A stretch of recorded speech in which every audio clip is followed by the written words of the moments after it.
Hey guys, so I've created this series of hardest GCSE questions for both higher and foundation from the year 2022 for paper 2. Obviously it's not necessary that everyone must find these questions difficult, but I just went through the entire papers and saw which one might be difficult for some and might not be difficult for others, depending on your aptitude and your understanding of the topics. So I hope you like these questions and you develop better understanding after watching this video. And if there are any other questions you think are difficult in the 2022 paper 2 for both foundation and higher, let me know in the comments below and I'll definitely solve them and make another series of video for that. So in this question, it says that Sophie works in a bed shop. During the last 3 months, she sold 198 beds. 59 beds were sold without a mattress. 45 beds were double beds. 17 of the single beds were sold without a mattress. 67 of the 83 king size beds were sold with a mattress. Use this information to complete the two-way table. Now, this question might seem easy to some and difficult to others because, as you can see, we have several values and we have this table which we have to fill. So even though this question is not that difficult, but it can get confusing while, looking at this, and visually it seems like a very weird questions, but in reality it isn't. So 59 beds were sold without a mattress. So that's going to be over here because that is the total number of beds that were sold without a mattress. 45 beds were double beds. So that's going to be over here because this is the column for double beds.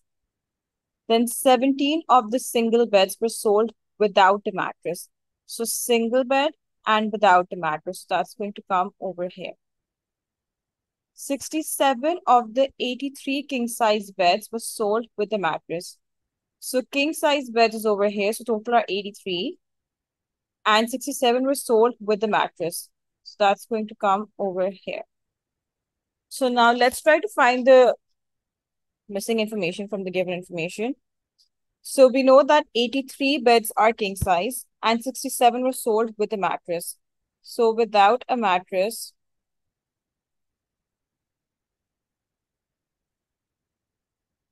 will be 83 minus 67, which is going to give us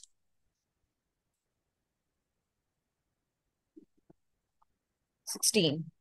So 16 comes over here. Now we can find the double beds which were sold without a mattress, because if you look at this row over here, we have the total number of beds which were sold without a mattress, which is 59. So for double, if we do 59 minus 16 minus 17, that's going to give us 26. So this is double without a mattress.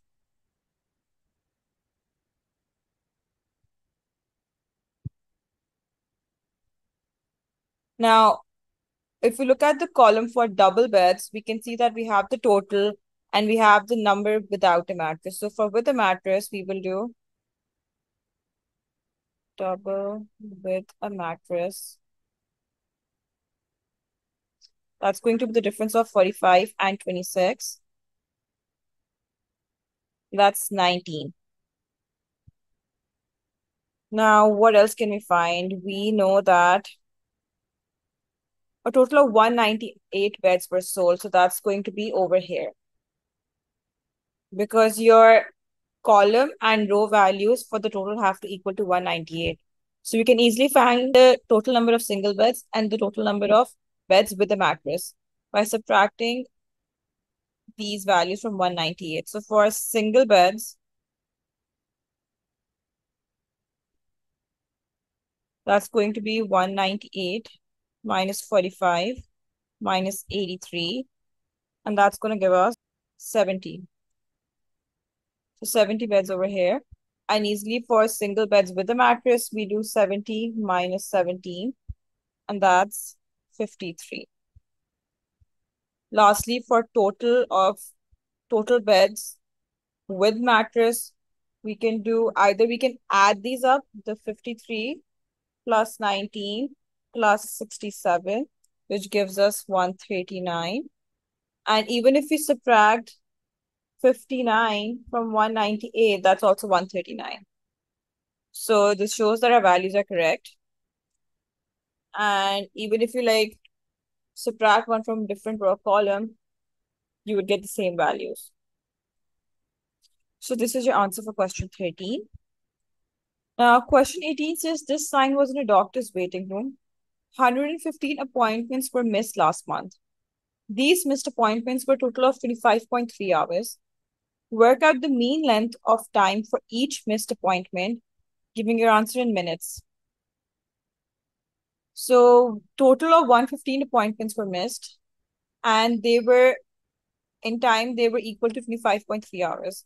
So since they want the answer in minutes, let's convert the hours into minutes. 1 hour is 60 minutes. So for 25.3 hours, we will do 25.3 times 60, and that's going to give us 1,518 minutes. Now, 115 appointments were missed, and they want us to work out mean length of time for each missed appointment. So for the mean length, we will divide the time by the number of appointments, because they want us to find the mean length for each appointment missed. So it's like the time per appointment. So for that, you divide the number of time by your number of appointments. So 1,518 divided by 115 is 13.2 minutes. This is your mean length of time for each missed appointment. The next question says that Nimra buys a 3 kg box of sweets for 17.60 pounds. She puts the sweets into bags to sell. Each bag contains 150 grams of sweets. Nimra fills as many bags as possible. She will sell each bag for the same price. Nimra wants to make a profit of at least 35%. Assuming she sells all the bags, what is the lowest price Nimra should charge for each bag? She buys a 3 kg box of sweets for 17.60. So if we convert 3 kgs into grams, 1 kg is 1,000 grams. So 3 kg is going to be 3 times 1,000, which is 3,000 grams. The reason why I'm converting this into grams is because they've given the weight of sweets into grams. So let's make sure that the metric units are like same. So now what we'll do is we'll find the number of bags that she's going to sell. So for the number of the bags sold, we're going to divide 3,000 by the weight of the sweets. As you can see, both are in grams now. So 3,000 divided by 150 is going to be 20. So she's going to sell 20 bags. Now, once we found the number of bags, I want you to look at this statement that Nimra wants to make a profit of at least 35%. And she's selling each bag for the same price, which is 17.60. We find the cost at which she's selling all the bags. That's going to be 17.60 times 135 over 100. Why 135 over 100? Because she wants to make a profit of at least 35%. On the 100% of money that she spent on buying these boxes, she wants to add 35% on that. So that's going to be her profit. So 135% of the cost basically represents our profit, because she's already incurred that 100% cost. And on that 100% cost, we're adding a 35%.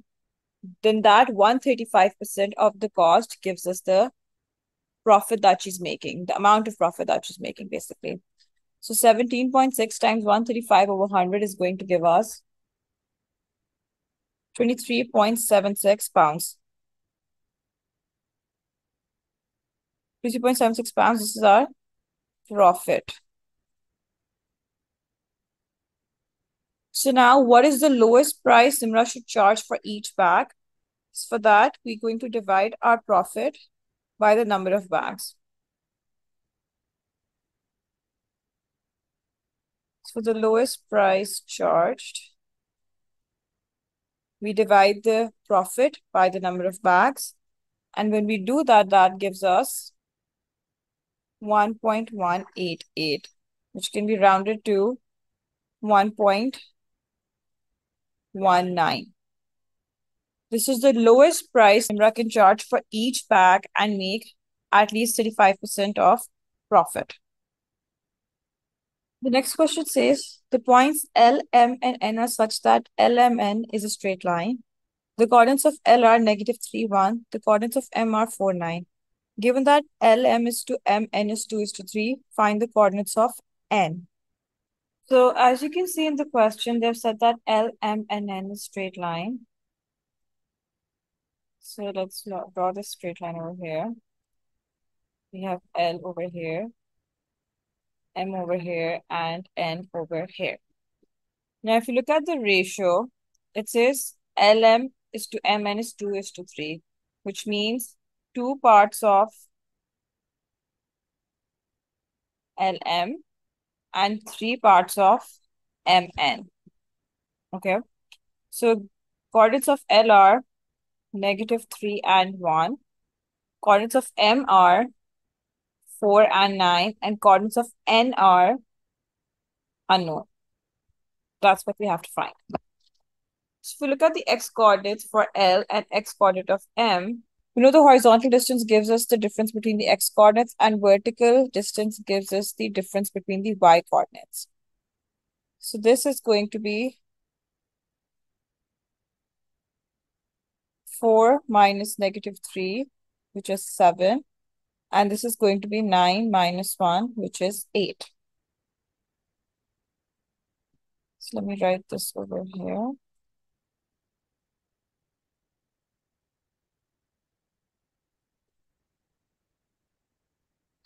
Okay, so this distance is 8, this distance is 7. So since there are 2 parts from L to M, if we divide this by 2, 7 divided by 2 is 3.5, which is our horizontal distance. And vertical distance is 8 divided by 2, which is 4. Which means if we look at the 3 parts from L to M, between one part, your horizontal distance is going to be 3.5 and vertical distance is going to be 4. Again, between this part, 3.5 and 4. And once again, between each part, as you can see, the distance is horizontally 3.5 and vertically 4. So if you find the total distance, horizontal distance between M and N, that's going to be 3.5 times 3 because there are 3 parts between M and N. And the distance between one part is 3.5 for the horizontal distance. So that's going to be 10.5. And the vertical distance between M and N is going to be 3 times 4 because 4 is the vertical distance between each part. So that's 12. So now to find the coordinates of N, x of N will be 4 plus 10.5, which is 14.5. And y of N is going to be 9 plus 12, which is 21. Because whatever the horizontal and vertical distance is between M and N, to find the coordinate of N, we add those distances to the x and y value respectively. So N basically has the coordinates of 14.5 and 21. That is your answer. Question 16, it says a shop manager wants to advertise special offers on social media platforms. The manager asks 100 customers which of type A, type B, or type C they use. Of these customers, 4 use all 3 types. So which means it's going to come over here. This area represents the overlap area between A, B, and C. So since all 3 use 4, so that comes over here.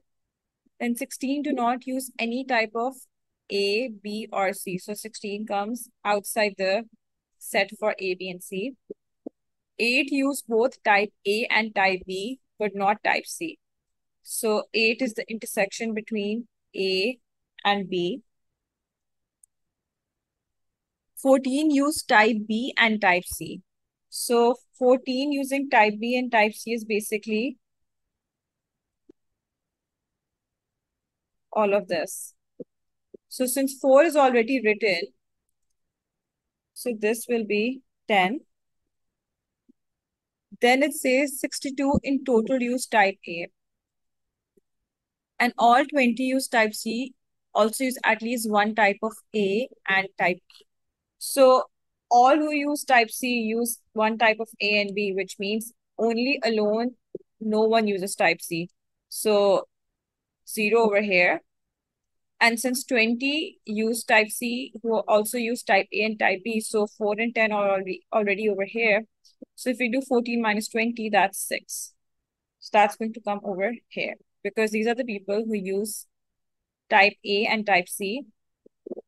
So now for 62, we know 62 in total use type A. So we have 6, 8, and 4. So if we subtract 6, 8, and 4 from 62, that's going to give us 44. So these are the people who just use type A. Now to find out how many use type B, we're going to subtract all of these from 100. So 100 minus 16 minus 44 minus 8 minus 4 minus 10 minus 6. And that's going to give us 12. So 12 people just use type B. One of the customers is chosen at random. Given that this customer uses type A, find the probability that this customer also uses type B. Given that this customer uses type A and also uses type B, so that's going to be this part. These customers use type A and type B. So probability is going to be 12 over 62. Why 12 over 62? Because 12 people use A and B. And since it said given that, so the given that is always your denominator. So this is just for type A.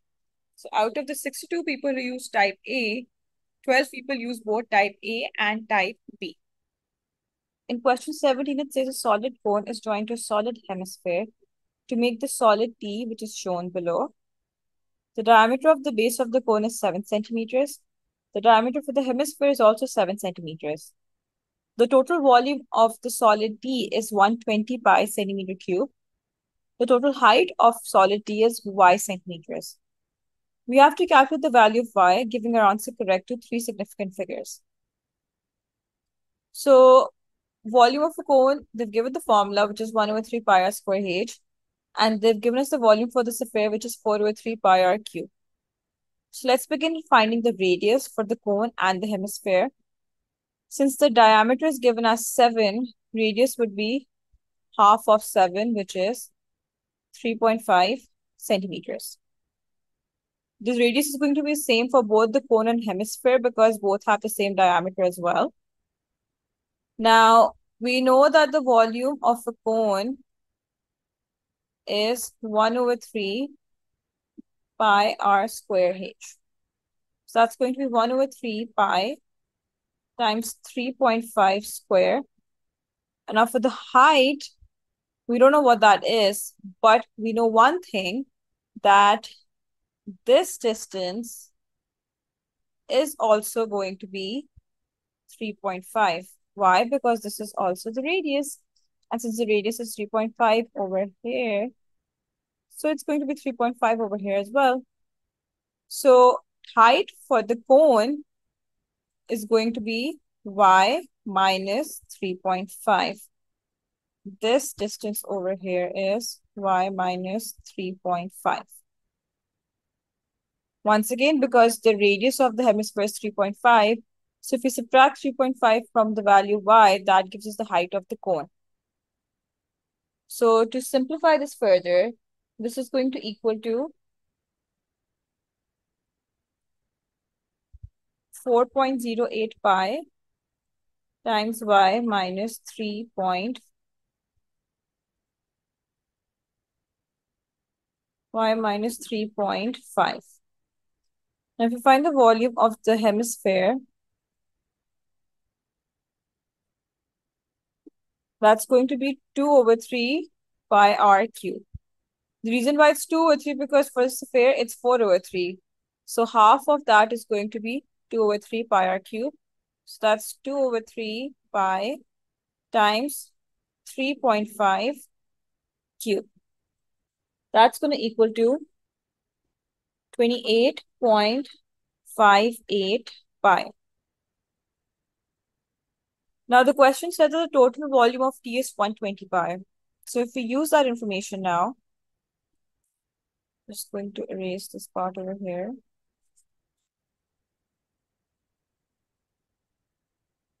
So 120 pi equals to the sum of 4.08 pi times y minus 3.5 plus 28.58 pi. I'm going to cancel out all the pi's because each term has a pi. So what we have is 120 equals to 4.08 times y minus 3.5 plus 28.58.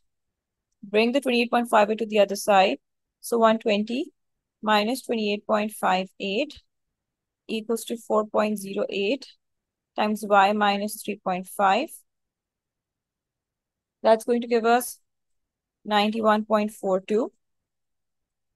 So now what we're going to do is we're going to divide both sides by 4.08.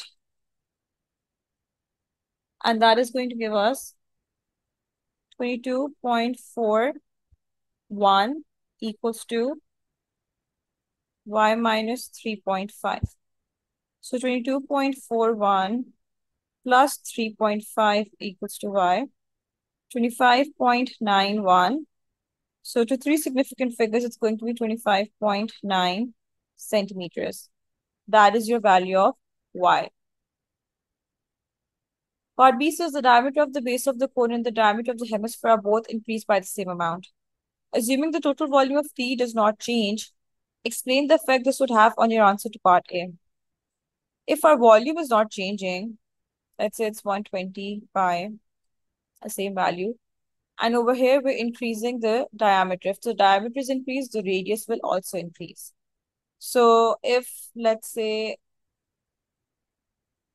formula we had was 1 over 3 pi r square h plus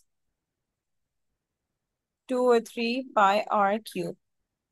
If we increase our radius and the volume is the same, what's going to happen is that we're going to divide the same value by a bigger value now because the value of the radius has increased. And when we divide something by a bigger value, your value of h would decrease. So it's going to be 120 pi minus 2 over 3 pi r cube divided by 1/3 of pi r square. That is going to be a height. So over here, if your radius is increasing in value, firstly, your denominator will decrease in value because you're subtracting a bigger volume of the hemisphere from 120 pi. And after that, since your cone has a bigger value now because your radius has increased. So when you divide a small value by a bigger value, your overall value is smaller. So this means your height will decrease, or you could say the value of y would decrease. Y will decrease. Either of these would be correct. Question 18 says PQR and QRS are triangles. Calculate the length of QS, giving your answer correct to three significant figures, and you must show all your working. So if we look at the triangle PQR, PQR. So if you look at this triangle, we can see that we have two lengths and the angle between them. So we can easily find the third length using cosine rule. So cosine rule in this case would be QR square equals to PQ square plus PR square minus 2 times PQ times PR times cos of angle P. This is the formula that we're going to use. So that is going to be QR equals to 11 square plus 9.4 square minus 2 times 11 times 9.4 times cos of P. That's 121 plus 88.36 minus 206.8 times 0.891. So first you would multiply 206.8 by 0.891 and then subtract the result from 121 plus 88.36 and that will equal to 25.1012. This equals to QR square. So now we will take the square root on both sides.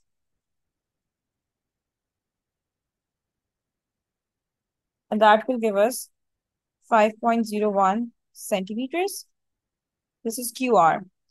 So now if you look at the triangle QRS,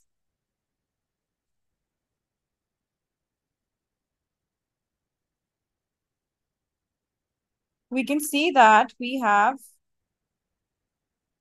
QR now, which is 5.01, and we have to find QS.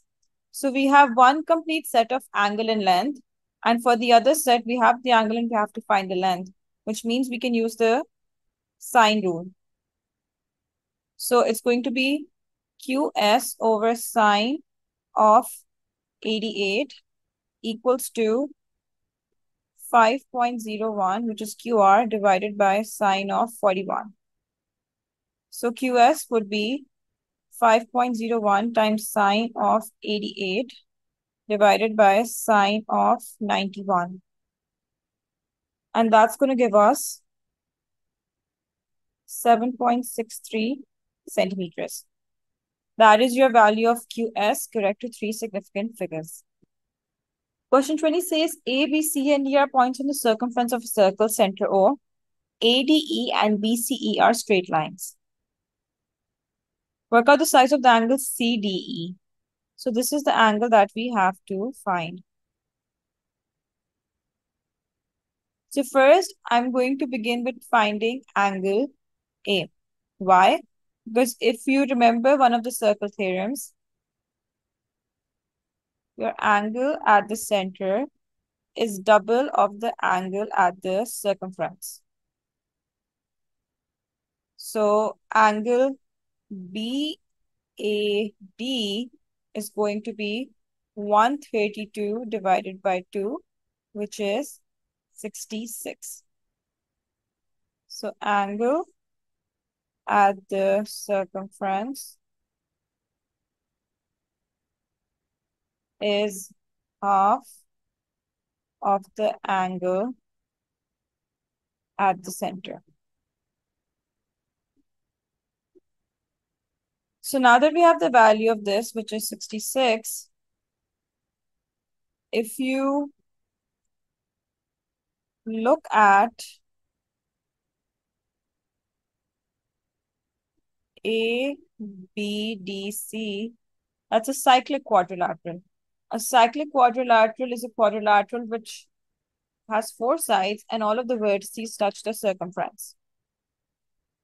So for this cyclic quadrilateral, we need to remember that opposite angles add up to 180. So angle BCD would be 180 minus 66, which is equal to 114. And the reason being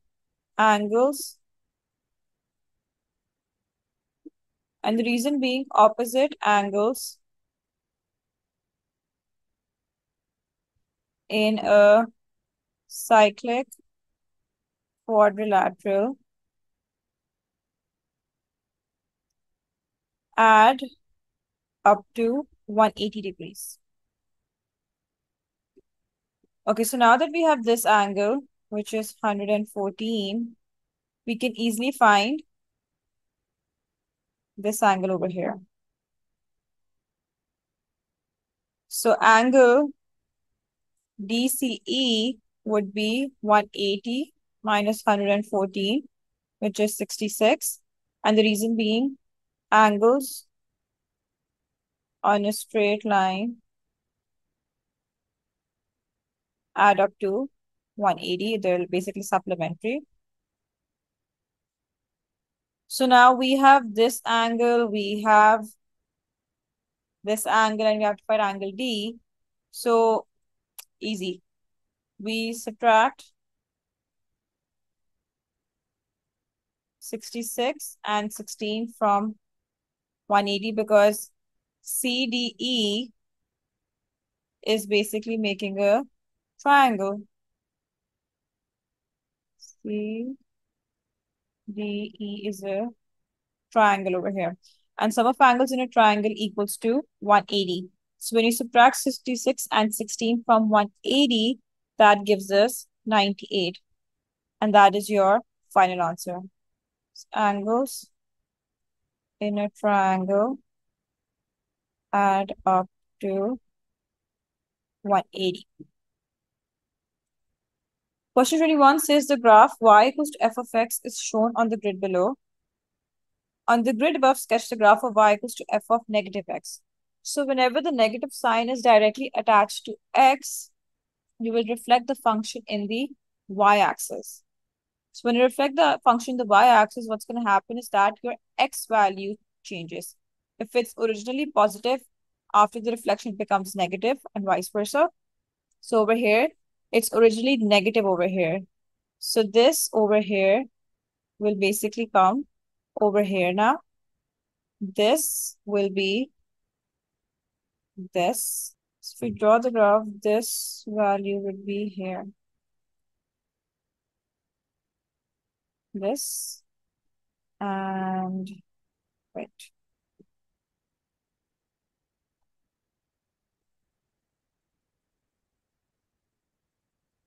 It's going to come straight from the origin, go over here, and this was 1, 2, 3, 4, 5, 1, 2, 3, 4. So this is your reflection of the graph in the y-axis. So y equals to f of negative x. If you're someone who's still struggling with the transformation of graphs, I'm going to attach the link above over here and even in the description, and you can just directly go to that video, and there are ample questions for transformation of graphs in that video. Then says here, sketch of the graph y equals to tan x. The graph of y equals to tan x is translated to give the graph of y equals to g of x. Following the translation, the point Q shown in the graph above moves to the point R, where R has the coordinates 90 and negative 5. So firstly, if you look at Q, your tan function does not exist at 90. So this is 90. This over here is 180. Then it again doesn't exist on 270. And this is 360. So Q basically has the coordinates of 360 and 0 because y is 0 over here. Q has been translated to R, which is 90 and negative 5. So as you can see, to get 360, to go from 360 to 90, we're subtracting 270. So if you remember translations, if you're moving towards the left-hand side, because we're going from here to here, this is what we're doing. So when you move to the left-hand side, that means it's a horizontal translation, and to x, we added a value. So that means to x, we're adding 270, because once again, it's a horizontal translation, and the translation is towards the left-hand side. When you move the graph towards the left-hand side, that means something was added to x. And if you move the graph to the right-hand side, that means something was subtracted from x. And in this case, we're adding 270 to x to go from this point to this point. Now, since y value is 0 over here and in R it's -5, which means we brought the graph 5 units down. So we subtract 5 from tan of x plus 270. Next question says that find algebraically the set of values of x for which x squared minus 49 is greater than 0 and 5x squared minus 31 x minus 72 is greater than 0 as well. So what we will do is we'll factorize both the equations. X squared minus 49 is basically difference of perfect squares. So x minus 7 times x plus 7. This is a factorized answer for x squared minus 49. For 5x squared minus 31x minus 72, we will factorize this quadratic equation. So we know 5 times 72. We know 5 times 72 is 360. And we know that 40 times 9 is also 360. But 40 minus 9 is 31. So we're going to replace 31 with minus 40x plus 9x minus 72 greater than 0. Now we're going to factor by grouping. The first two terms are going to make one group and the last two terms are going to make another group.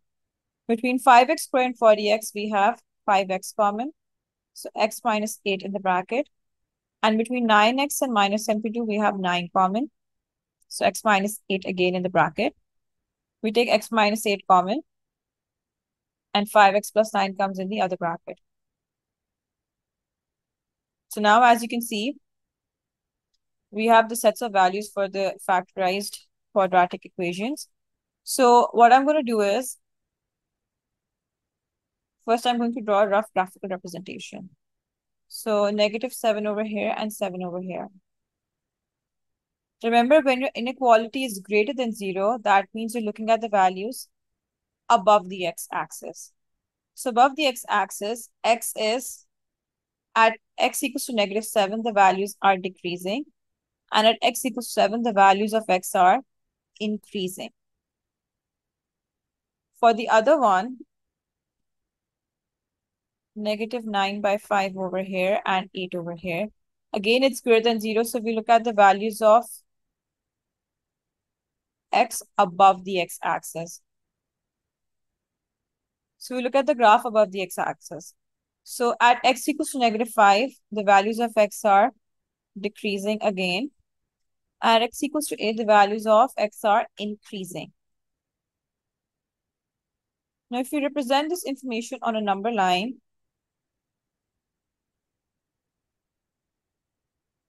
-7 over here, +7 over here, 8 over here, and -9/5 over here, and 0 over here. So at x equals to 8, your values were increasing. At x equals to 7, your values are also increasing. At x equals to -7, your values are decreasing. And x equals to -9/5, your values are again decreasing. So now we have to choose that range of values which satisfies both the inequalities. So as you can see, this area onwards, both the inequalities are being satisfied. And this area onwards, both the inequalities are being satisfied. Which means x is decreasing at -7. So x is less than -7 for this side. And over here, x is greater than 8.